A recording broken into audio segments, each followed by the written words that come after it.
What's happening, everybody? I'm Todd Tanner. Just before I get started on today, check it out. If you like what I'm going to be talking about here, and if you like Wrestling News Now with Todd Tanner, do me a favor.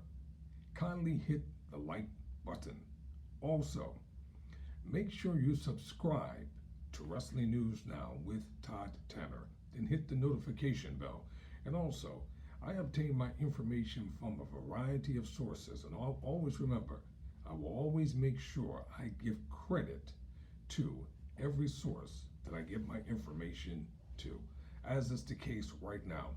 I found a most interesting article in WrestlingNews.com, and I want to make sure we give them credit right off the top.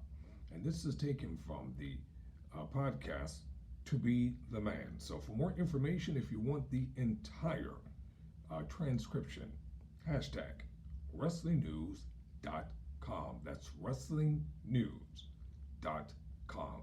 There you have it. Now let's get down to the topic that I'm going to be talking about here. Quote,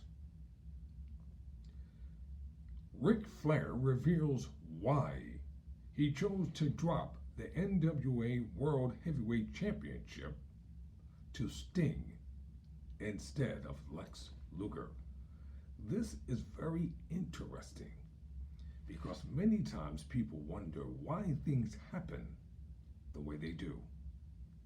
Well, there used to be a saying, quote, the more you know, close quote. Quote, on this week's To Be the Man podcast, Ric Flair talked about Clash of Champions and how it felt to face Sting at the event. Ric Flair talking about his thoughts when he was told he would be facing Sting at the first Clash of Champions. Quote, I thought it was new and fresh. He had that look that very few guys have ever had, Flair said. I mean, the paint, very charismatic and really athletic. It was just one of those things that worked out. I don't think I've ever met a nicer guy.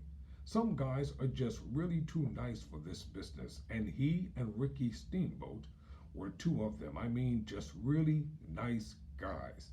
Sting to this day remains one of the most humble, nicest people I've ever met, Flair continued. I helped break Randy in. Randy came to Charlotte in '75, right after I got there. He had just come from playing minor league baseball with the Cardinals. He and Lanny lived together.